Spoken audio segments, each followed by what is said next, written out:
Let's get more perspective on the challenge of waste management in Lagos. And joining me on the news at 10 is an environmentalist, Mrs. Dara Oshodi. Many thanks indeed for coming on the news at 10 tonight. Now, there was a time in Lagos State was seen pretty much as very clean. And at some point that changed. We didn't see the PSPs anymore. And the filth just became just so much. Would you say that we've missed it at some point? Certainly we did, because PSPs are investors, and they came in the first place as a result of the inability of government to provide solid waste management services to the state. That's how they came. So we have to look at the metrics of what is happening now. Why is it at the point that they introduced the Cleaner Lagos initiative that we now have this dirt? Do you think, for instance, let's talk some more about this Cleaner Lagos initiative. A chain of reactions happen anytime we're talking about waste management and how best to tackle it. Lagos State is going the way of this new initiative that it wants to go. But do you think that is enough to address the issue? It's a mixed reaction. We all desire cleaner Lagos, the governor, the residents, and everybody. But what the foreign company can do is to manage the landfill. The place, the final resting place of waste is what we need. Operators must have access to quick disposal of the waste. Presently, we all ride on waste into the landfill, and we ride out of the landfill on waste. And most of the time when the trucks get stuck there, the caterpillars have to push them, and that way they damage and disfigure the trucks. I've heard a lot of government officials talking about the trucks not being able to climb the waste mountain. Waste trucks are not designed to climb anything.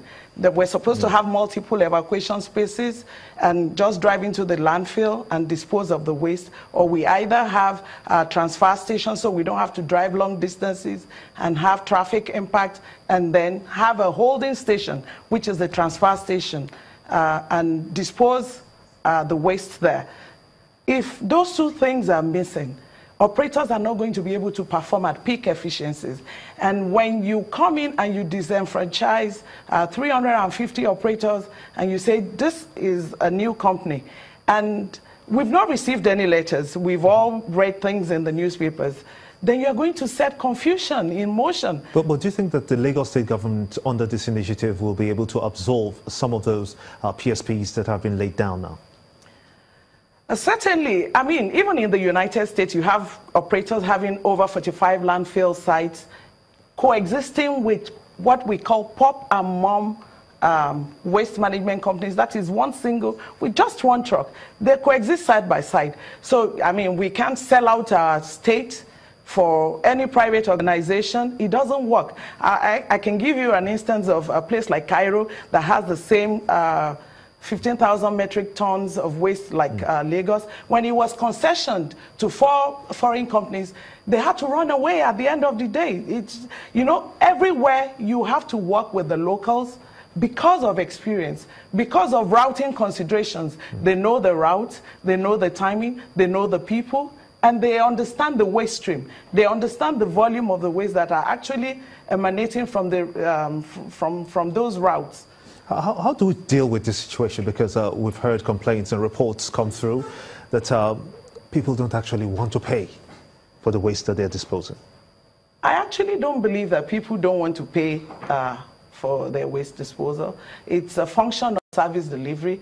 You give me a good service, people will pay. Residents of Lagos State will pay. They have been paying.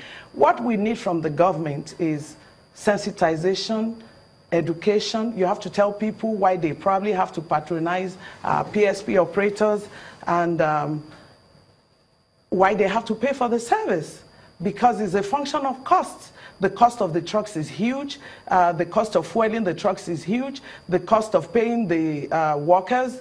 Sometimes some of the waste management companies in Lagos actually provided accommodation for these workers, so there is a timely evacuation of waste. So if this initiative that the governor of Lagos State, Akinwumi Ambode, is looking at is not sustainable, according to you, what must be done? Environmental justice is not dictatorial. you need stakeholders' engagement. You need the residents. We all need to sit down. You need the residents, you need the operators, we need government. We have to rub minds. Environmental justice is not dictatorial. Waste management is a science on its own. It's not something, it's not a driver just driving trucks around and picking the waste. There is a scientific element, a scientific component to it. Which is? Which is sometimes how to densify the load, the productivity time, the idling time. You know, we have a lot of breaks and stops, which means that the hydraulic systems, after a particular movement, you need oils, fluids, so many things are coming. And sometimes you have hot loads, because hot loads are waste that are heating up, in the bucket of the waste. So you have to know the material types that are coming in. We're not just picking waste for the sake of picking waste. Government need to sit down with all actors and all participants. In Cairo, it has failed, and in other places, it has failed without adequate consideration. What do you think the end product will be for waste that is properly managed? For instance, in other climes, that kind of waste is being converted to some form of energy and used in homes, for instance. Do you see the future holding this for us? Yes, certainly it does happen, but it's not something that is just going to happen like that, because you have to look at the composition of the waste stream. Here, our waste stream, the moisture content is high, so you need to really heat to a certain level of calorific value to get it dry before you start generating electricity with it. But the first element of reducing the volume of waste going to the landfill is waste prevention, is education. You have to tell people, why pay twice? Why buy so much? We can have refill centers, like all these pure water sachet, we can reduce it. Or we can do some form of education. Earlier on last year, I was in Gambia. We were using plastic waste to do floor tiles. There are so many things that we can do. There is value in waste. We can remove a whole lot of materials there and reuse it, repurpose it, or do something, better with it. But in terms of electricity generation, the technology is expensive. And there are other simpler models that we can do. I want to thank you so much indeed, Mrs. Dara Oshodi. She is, of course, an environmentalist. Thank you so much indeed for talking to us here on the News at 10. Thank you for inviting me. To education now.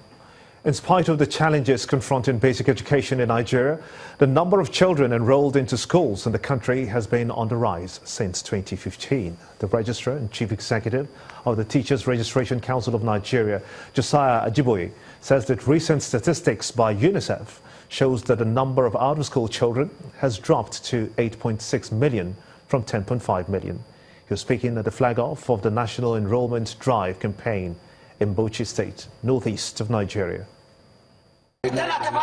Northern Nigeria appears to be the worst hit as far as the issue of out-of-school children is concerned. And the devastating effects of insurgency has worsened the situation in the northeast. These children between the ages of 3 to 6 now have an opportunity to basic education as they are being enrolled into school. Next recipient is Aishatu Ibrahim. This symbolic exercise is meant to flag off the 2017-2018 National Enrollment Campaign in Bauchi State, northeast Nigeria. At the event, Registrar of the Teachers Registration Council of Nigeria, Professor Josiah Ajiboye, identifies the need for more synergy between the federal government and the state to achieve the overall objective of having more children in school, which is now improving. Let me say that since this president has come into power in 2015, you see, when UNICEF was coming up, they were telling us that the out-of-school children in Nigeria was about 10.5. But I want to tell Nigerians that with the effort of this president, with the enrollment drive, and with the school feeding program, the out-of-school children in Nigeria has dropped from 10.5 million to 8.6 million as at last year. according to UNESCO. Because this government has put so many programs in place to encourage our children. One of the cardinal programs of the ministerial strategic plan is creating access for our children. This year's enrollment campaign will concentrate on community-level actions with emphasis on house-to-house campaign, as more officials speak on the development. I want to reiterate the commitment of the state government in supporting 2017 and 2018 enrollment drive campaign in the state, and to further support it at the local government and school/community levels. This will no doubt ensure that no child in the state is left out of school or miss his or her right to education. However, it is important that apart from getting children to school, we need to make sure we have, like I said before, enough spaces to keep these children in classes, enough teachers, instructional materials, and supervision to ensure that they are progressing in the right direction. Bauchi State has suffered the influx of internally displaced persons, including out-of-school children. But government and other stakeholders are unrelenting in ensuring that every child gets an education. Let's quickly shift gears now, shall we, to business news with Anwar Odo.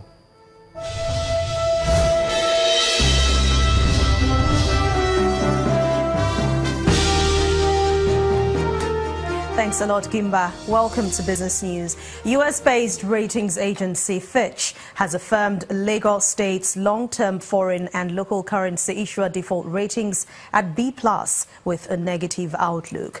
In its first 2018 rating of Lagos State's economy, Fitch also maintained the state's short-term foreign currency IDR at B and the national long-term rating at AA+ with a stable outlook. Last year, Fitch revised the state's outlook from stable to negative and affirmed the state's long-term foreign and local currency issuer default ratings and the issue ratings on senior unsecured bonds at B+.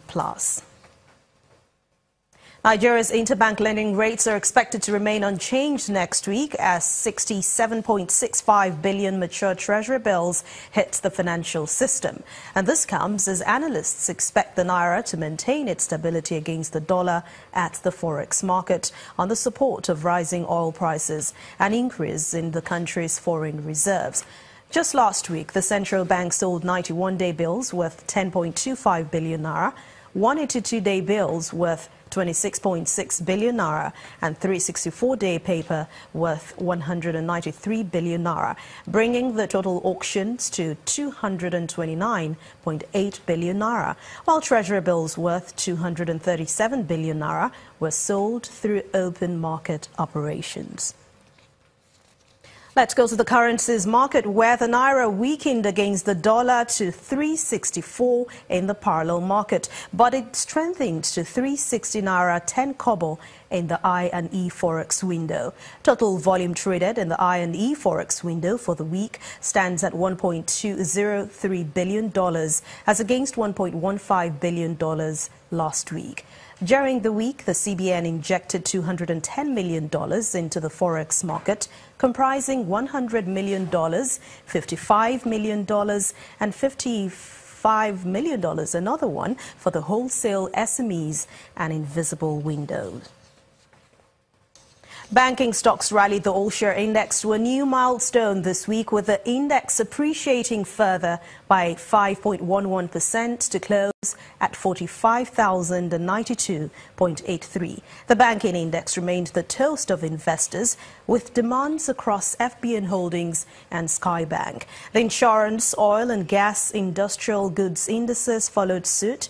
For the fourth consecutive week, Transcorp is the top most actively traded stock.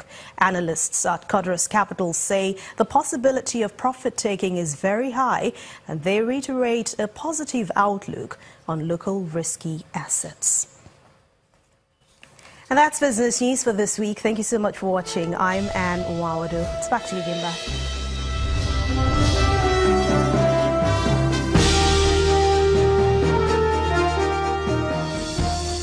Still ahead on the news at 10, South and North Korea agreed to a breakthrough deal to compete under a united Korean flag at the next month's Winter Olympics? That's coming up on Sports News. Join us again.